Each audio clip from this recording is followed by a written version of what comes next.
You're tuned in to Reimagine 2021, version 11, the #1 virtual crypto and blockchain conference.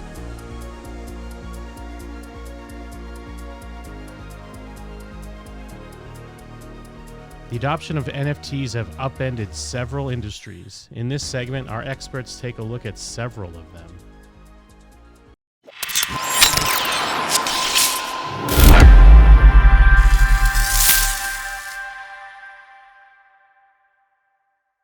How do you personally envision some of the most disruptive use cases for NFTs right now?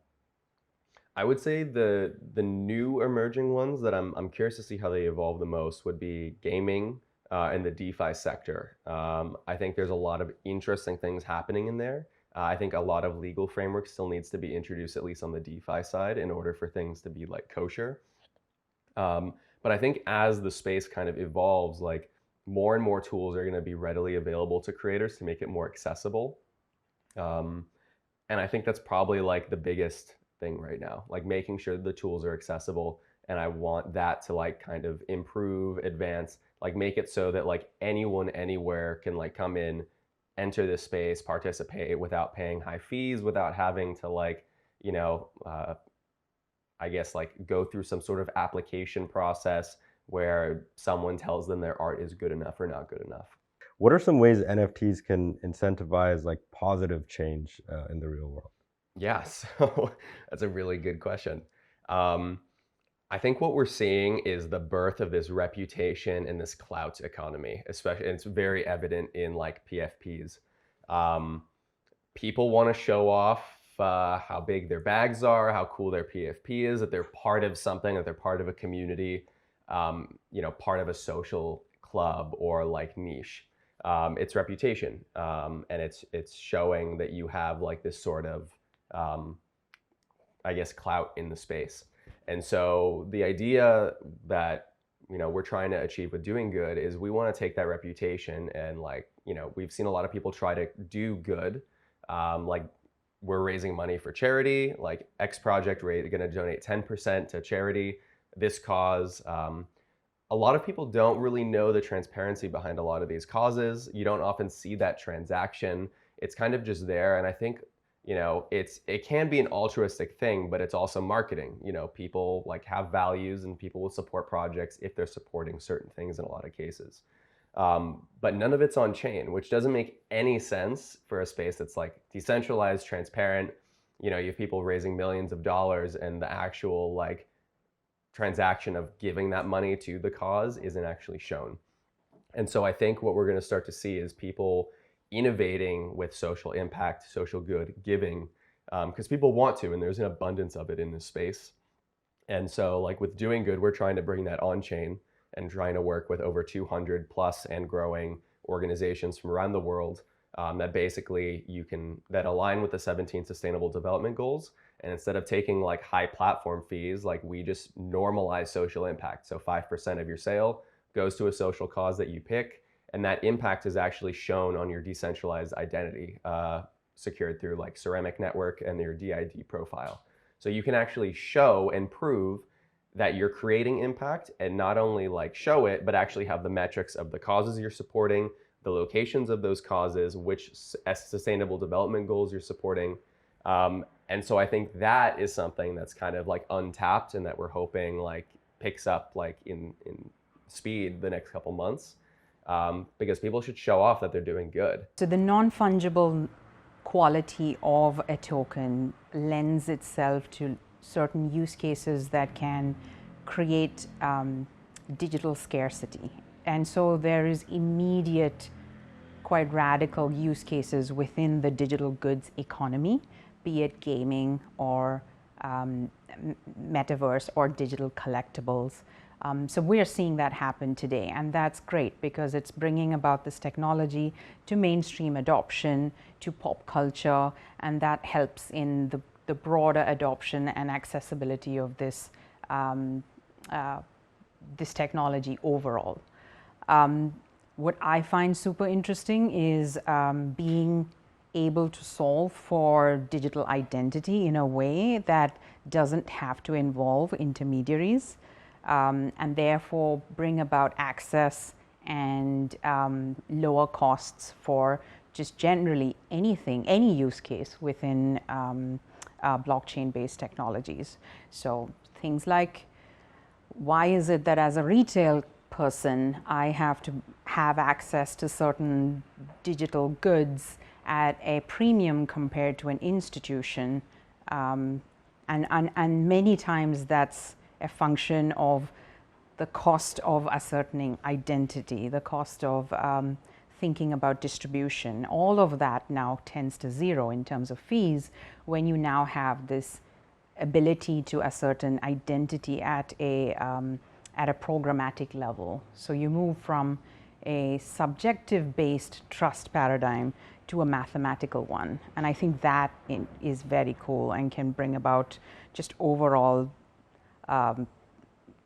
just an overall increase in adoption, increase in access to whatever use cases you can expect to see on blockchain. How much of the online or digital value of NFTs is going to kind of bleed into the real world? We're already seeing it bleed into the real world. It's interesting to see, well, I mean, I read somewhere that the currency in Axie Infinity is actually usable in a physical store. You could absolutely redeem your physical, your NFT for a cryptocurrency that is now, considered legal tender in even countries. So I think that's already happening. And we continue to work with several fintech players and neobanks that are thinking of ways to bridge Web 2.0 with the Web 3.0 backend that we provide access to through our digital wallet. What is the first industry you think will be disrupted by NFTs? I mean, obviously, art has already been done now. Like, Christie's, I think, is part of this event, and like they sold the Beeple, they auctioned off the Beeple. I really think that's again the very tip of the iceberg. I want to say supply chain is coming into this now. With Conflux, again, going back to the Chinese government here, they've mandated the internationalization of the renminbi, be international trade as a focus of research, for blockchain in China. And so us being compliant in China, first of all, the Chinese government doesn't endorse our specific projects, but they endorse the research behind it. We have an institute in what's called the Shanghai Lingang Free Trade Zone that is researching like offshore renminbi. So it's a little bit of a lesson on renminbi. There's two of them. There's CNY, which exists onshore in China, which people use in China to make payments for. And there's CNH, which is offshore renminbi, which is like all international trade is done via China. And so like people, you don't use like CNY is very regulated and whatnot. CNH floats. And so we've actually had a third-party partner, that's a ticker is CNHC. They're deployed on Ethereum and Conflux, and so I think it's either $3 million or 3 million renminbi minted on Conflux recently, and so that is kind of the beginning of there's like using this research that we've done and actually looking at like settlement, international trade settlement, and how that may work. And so like you've got like an offshore renminbi for settlement. But it's just like, it's a stable coin, obviously is what it is. And so but you need infrastructure to go with that too. So some really cool things we're doing with infrastructure now is transfer protocols, like bills of lading, like customs clearance and that kind of stuff. So you need all these things in place so you can actually realize the true utility of like a CNHC, and like looking at doing pilot projects in the near future, like between potentially, of course, between like our research institute and like in other foreign countries to figure out make supply chain logistics more reasonable and like less cumbersome, essentially. How do you think NFTs can disrupt marketing? Yeah, with marketing, that's actually something that I was talking about way earlier before kind of this hype cycle started. It's actually just another brand touch point. That's how I explain it to especially advertisers. If you look at, let's say, like a collectible, I think one silly example is Dietz and Watson, if I'm pronouncing correctly. They're like a cold cuts company, and they created limited edition NFTs for each of their cold cuts. Kind of a silly example, and it was executed I don't know, it wasn't like totally executed in 100% fashion, but the spirit was there. I think it was like, well, a cold cuts brand, how do you interact with your users? You pretty much only interact with them when they buy your product, right? But maybe there's a way to bring them and extend it beyond the physical world and bring the digital world into its place.